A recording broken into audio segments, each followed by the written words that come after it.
Hustle Babes, I'm Chanel the Brand Hustler, and this is a channel for all of my hustle babes who are interested in gaining insight on the entrepreneur journey while learning essential marketing and business tips for their brand. If that sounds like you, go ahead and hit the subscribe button and join the Hustle Babe community. I am big on helping women create businesses with solid brand foundations, and I am even more passionate about helping them scale with the help of data, which is why I am super excited for today's video, because we are going to be talking all about how you can make a growth strategy using your Instagram insights.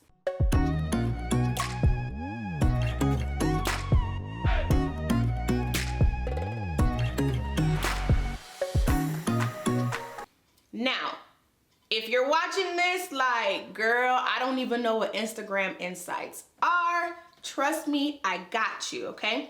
So Instagram Insights is a native analytics tool that provides data on your audience's demographics, your audience's actions, as well as your content's performance. And so when I use the word native, I mean that it was built for Instagram by Instagram. Instagram Insights are super important because you're able to identify what's working and what's not working when it comes to your page and content's performance. Using Instagram Insights, you can measure things such as the success of your campaigns, you can see how individual posts and how your page are performing. So with that being said, I use Instagram Insights and analyze them so that I can make executive decisions on how to grow my Instagram or how I can use Instagram as a growth strategy for my business. So in today's video, I am going to be sharing with you the 2 things that you need to do before attempting to use Instagram to grow, period, as well as 3 ways that you can use Instagram Insights to grow.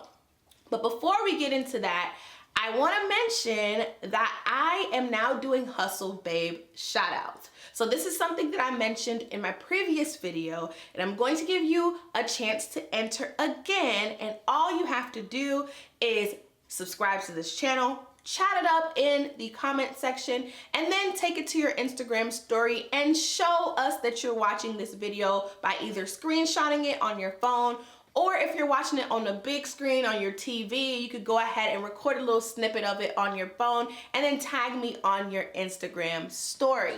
When you do that, I'll shout you out in the next video if you win, and that's pretty much how the shout out works, right? So let's go ahead and get into this tea. The first thing that you want to do before you attempt to create a growth strategy using your Instagram Insights is you want to set goals. So setting goals gives you a way to measure your business's success. It's also a way for you to check yourself throughout the month, throughout the quarter, and throughout the year, right? Because when you set goals, you kind of give yourself an end result to reach, right? And without goals, you're pretty much walking around an alleyway blind because you don't necessarily know where you're going. You're just walking in different directions, and if you look out and reach to your destination, cool. But if you don't, you never know what wrong turns you took because you never knew where you were headed. That is what goals allow you to do in your business, which is why it's important for you to not only set monthly, quarterly, and yearly goals, but to also set goals based on certain areas. So if Instagram is a major part of your strategy and a major part of your business, it's important for you to set goals in that area as well. When setting goals, I recommend using the SMART acronym, right? So that means specific, measurable, attainable, realistic, and time-bound goals. When you do this, you turn it from just a dream into an action item that can be executed, right? And I actually talked about this a little bit in my GST video. I'm going to put it somewhere on the screen so that way you can click it and check it out. But I go into depth on how I set goals. So not only do I use the SMART formula, but I also use something called GST, and I talk about the goal areas that I set within my business as well. So check that out if you don't know how to set goals or haven't done so already. The second thing that you want to make sure you do before you create any type of growth strategy using your Instagram Insights is you want to have a content strategy. OMG. I cannot tell you how many times I come into contact with someone who is attempting to hit these numbers on Instagram, whether it's 1K or 10K, they're attempting to hit these numbers on Instagram, yet when I look at their profile, they've only posted twice in the past year. That makes absolutely no sense, because that shows me that you have absolutely no content strategy and all you care about is vanity metrics, which are the follower count and things like that. You don't care about what actually matters. So you want to make sure that you have a content strategy in place, because that is going to allow your audience to have something to consume. They can learn more about your brand and they can take certain actions if you have a content strategy in place. Attempting to grow with no content strategy makes absolutely no sense, because you'll get all of these people, attract all of these people, well, not even attract them, but you will go out fishing for these people and they will have no bait to actually bite on, right? And so you want to make sure that your audience has something to indulge in. Not only that, but when you focus on your content strategy, the minute you hit the home run with whatever your growth strategy is, you have so much content for your audience to fall back on, to the point where your content then speaks for itself without you needing to overwork yourself. A good example of this is when I took my break, which this was like my third break from Instagram, right? I was still able to grow even though I wasn't posting, because my content spoke for itself and I had used a strategy before I took a break. So it was still doing what it needed to do in regards to growing my following, right? So it's important for you to have some type of content strategy, because without a strategy with your content, you're growing for absolutely no reason. It's kind of like working backwards, right? And so those are the two things that you want to make sure that you do before you even attempt to utilize your Instagram Insights to create a growth strategy. So we've talked all about the two things that you must do before you try to utilize Instagram Insights for a growth strategy. And now I want to give you 3 different ways that you can use Instagram Insights to grow your Instagram or to even grow your business. The first thing is you can actually utilize your follower activity to determine when to post. So if you saw my most recent video, you know where to find your insights, but I'm going to go ahead and screen record myself doing it just so you can have a little refresher. I'm gonna go to my profile, click Insights, and then I'm going to click where it says total followers. I want to adjust this to the last 30 days. And then I'm going to scroll down to where it says most active times. You'll see that there's an area for you to select hours and also days.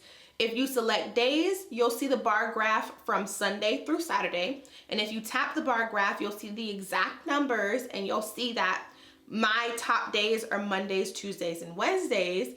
And then if you tap hours, it'll break it down based on the day and give you a bar chart for that. And this bar chart will be a little bit more staggered than the daily.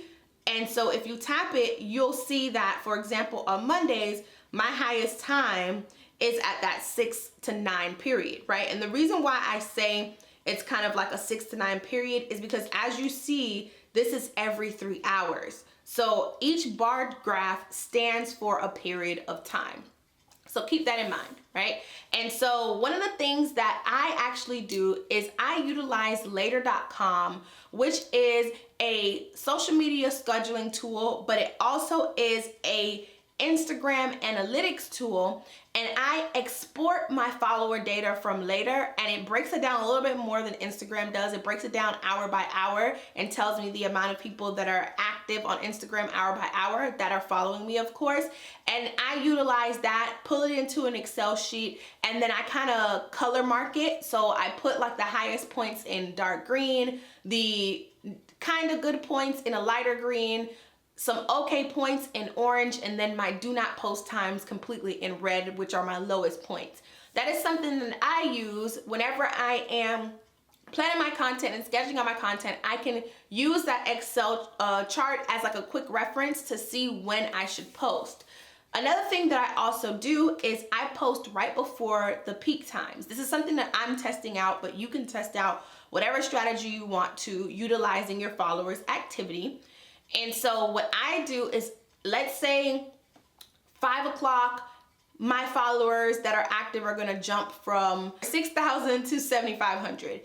I would then want to post right before it hops up. That way my content is on Instagram, so when they come, it will be on the feed and they'll be able to see it and interact with it. Now, does it work really well? So far, so good, but I haven't tested it long enough to actually tell you to do that. But what I will say is utilize your followers' activity to either post exactly during that time range or literally right before the peak is going to start. Now, the second thing that you can do to grow on Instagram, and the second way that you can use your insights, is you can actually identify which metric correlates with your goals.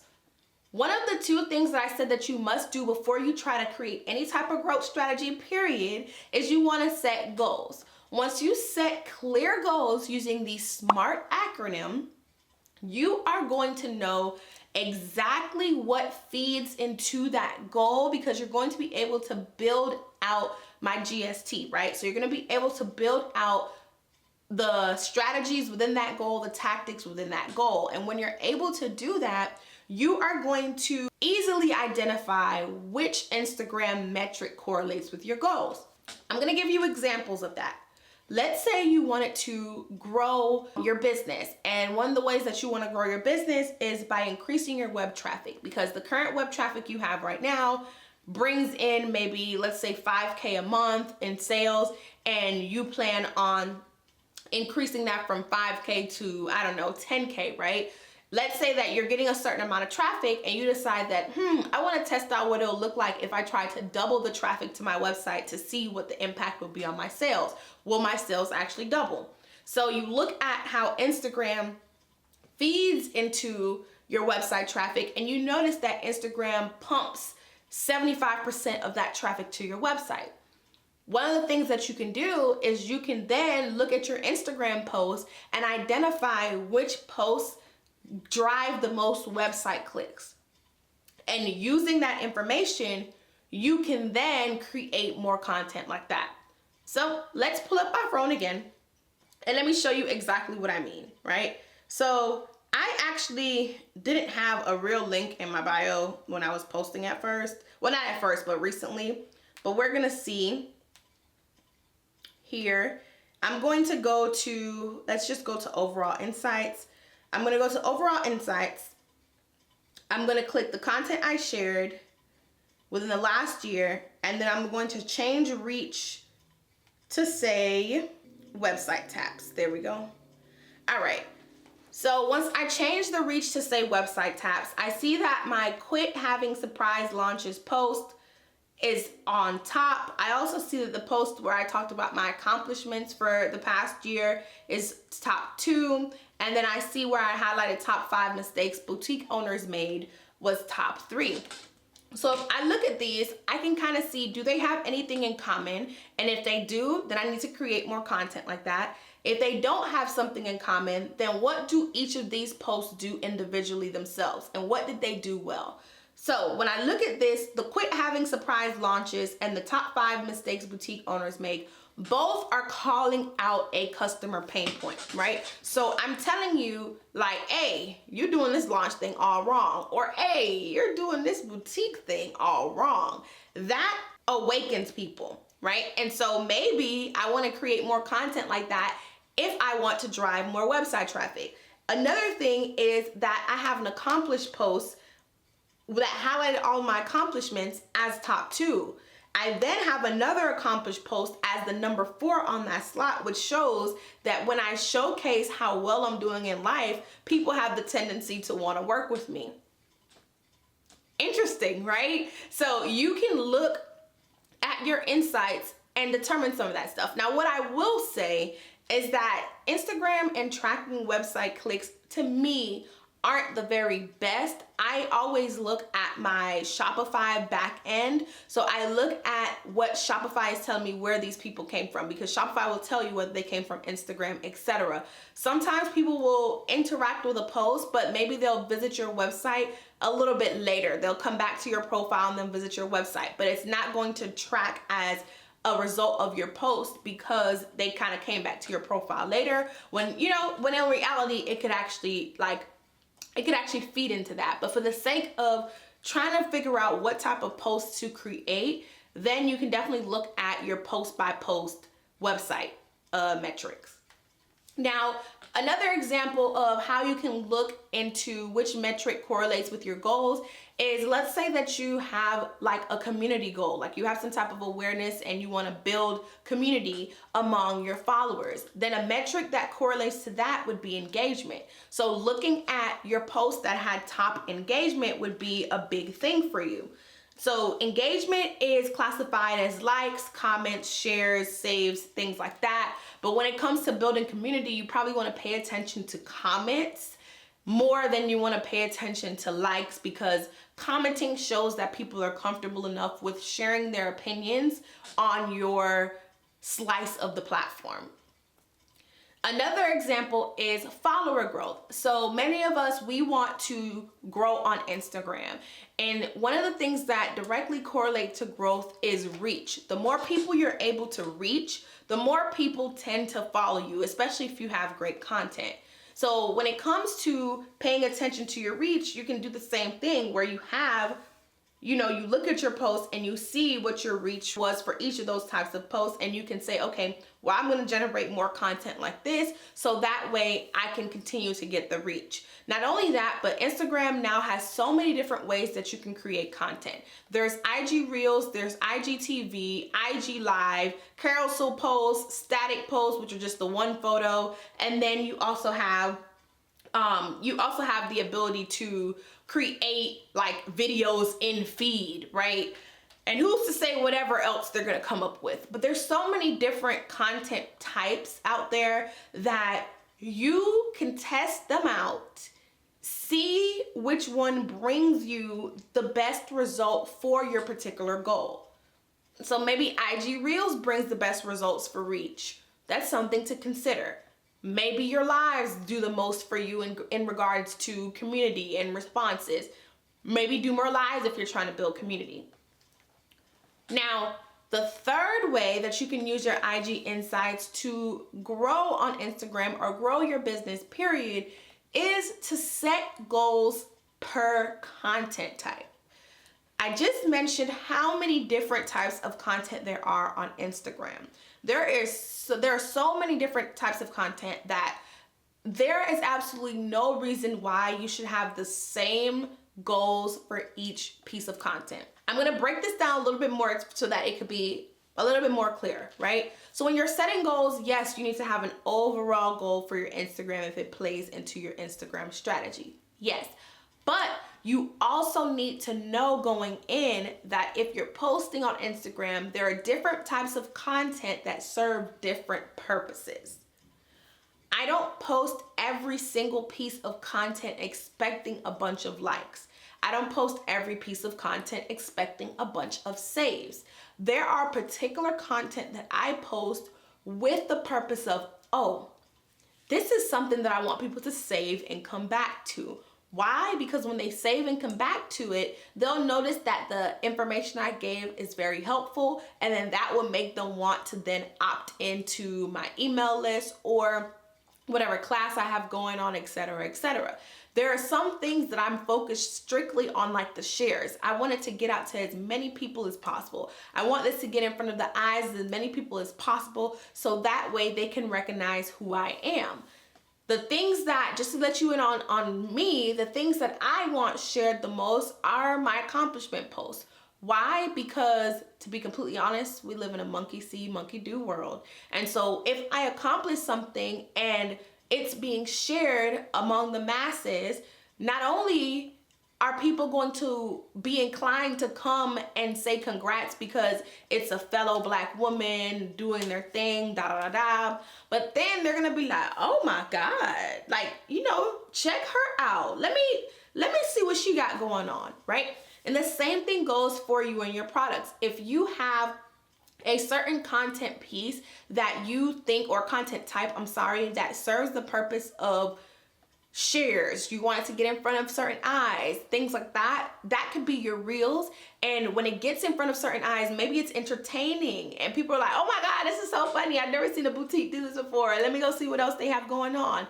That is doing exactly what you want it to do. It's reaching the masses, right? And so every content type does not need to serve the same purpose at all. They each serve an individual purpose, and the sooner you realize that, the sooner you will be able to pull apart your insights, analyze your insights, and know exactly what you need to be doing on Instagram. And like I said, IG Reels is a great way to reach. Now, this is 9 times out of 10, your IG Reels are the best piece of content that will reach far. But I can't say that for everyone, because there are still some posts that do better than IG Reels. It's just what your audience expects from you, what your audience is used to seeing. And honestly, it's just based on your frequency, your consistency, and how the dice kind of roll and play out. But I promise you that if you pay attention to your Instagram insights, you will be able to make smarter decisions when it comes to creating your Instagram content, and you will be able to grow at a steady or faster rate than you can ever imagine, because you are looking at what is working, looking at what is not working, and doing more of what is working and less of what isn't working. I hope that today's video helped you out. If it did, comment down below letting me know what you learned from today's video. Also, give this video a thumbs up. Share it with someone you know that it can help. Make sure that you follow me on Instagram at The Brand Hustler. Also follow my TikTok at The Brand Hustler. Y'all, I recently got back on Instagram, so make sure that you show me a lot of love. Go through my older posts and comment on them, like on them, share them, do all that stuff. Let's build that community on Instagram, because if you love my YouTube channel, you would definitely love my Instagram, especially because I tend to share pieces of myself, like my personal self, over there. So definitely check that out and engage with me over there. You won't regret it. Other than that, stay tuned for the next video, because it's gonna be bomb. Oh my God, big announcement, y'all. So I went to LA in September, and I was able to go to the LA Fashion District, and I vlogged it. And I dropped some gems along the way. So if you are interested in that video is actually dropping next. It's going to be on Saturday, because it's a vlog, so it's dropping on Saturday. Saturdays are my vlog days. So if you're interested in seeing just a piece of my life and what that looks like, jot it down that you want to make sure that you tune into my channel on Saturdays. But Saturday, I am going to be sharing my vlog in LA Fashion District. I promise y'all, it is not going to disappoint. It was so much fun, but it was also very helpful because your girl dropped gems along the way, like I said. So make sure that you subscribe and set your notifications for that, and just mark it in your calendar, period. The Brand Hustler vlog days, Saturdays. And that way you can hold me accountable, because if I don't post a vlog on Saturday, you could be like, hello, I know you got stuff going on in your life that you could vlog about. You got a wedding that you're planning. You got a house that y'all didn't finish furnishing yet. You got a business that you run every single day, businesses that you run every single day. You have businesses that you help them with. You have these trips that you're taking. You got all this stuff going on, girl, and the audacity to not vlog? Like, what? So you guys can hold me accountable that way by making note that we do vlogs on Saturdays, okay? So other than that, I am going to see you later, hustle babes. Bye.